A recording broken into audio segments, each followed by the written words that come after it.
Cet homme a décidé de parler aujourd'hui de sa maladie d'abord et du cannabis qui lui est d'une aide précieuse. Manari a 50 ans, un Parkinson très avancé, décelé en 2010. Il a dû s'arrêter de travailler en 2011. Je ne pouvais plus faire comme avant. Je ne pouvais plus balayer, je ne pouvais plus me baigner. C'est ma maman et ma soeur qui me fait baigner. Je mets ma douche, mes toilettes, tout ça. Et à manger. Je ne pouvais plus tenir les fourchettes. Son traitement est lourd, 24 heures sur 24, il doit prendre des médicaments fortement dosés. Les médicaments là, tout ça. Le modopa, la morphine, la copoquinone. Un jour, Manari a décidé d'essayer le PACA, comme on dit ici. Il a fait appel à Karl, un militant qui lutte pour la dépénalisation du cannabis thérapeutique. Lui aussi souhaite parler librement et à visage découvert.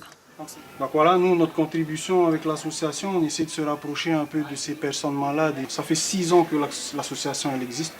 Et depuis ces 6 années, on a rencontré beaucoup de personnes, beaucoup de familles qui sont dans ce cas-là. Le cannabis s'est inhalé par vaporisation et non par combustion, ce qui limiterait son impact sur l'appareil respiratoire. 5 minutes plus tard, Manari est soulagé. Ça va mieux? Ouais, Tremblement moins fort? moins fort. Ça me calme là. Là, vous allez pouvoir faire quelques petits trucs que vous ne pouvez pas faire sans. Sans fumer quoi. Ouais. Quand je fume pas, c'est à la bouche trop, comme tout à l'heure, vous avez vu. Quand je fume, ça calme un peu. C'est un médicament, le cannabis, qui peut être utilisé dans quelle sorte de maladie? Alors, la sclérose en plaques notamment, donc ça c'est une des maladies qui est listée parmi les maladies qui peuvent être traitées avec le cannabis.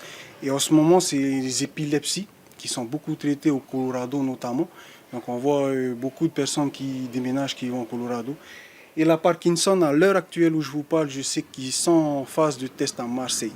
Donc si eux ils le font, donc ça veut dire que ça marche. Donc nous aussi on pourrait le faire. Voilà, hein. Un constat, Manari marche sans assistance. Il fera peut-être même un petit tour de vélo demain, juste pour démontrer que pour lui, le cannabis, c'est presque vital.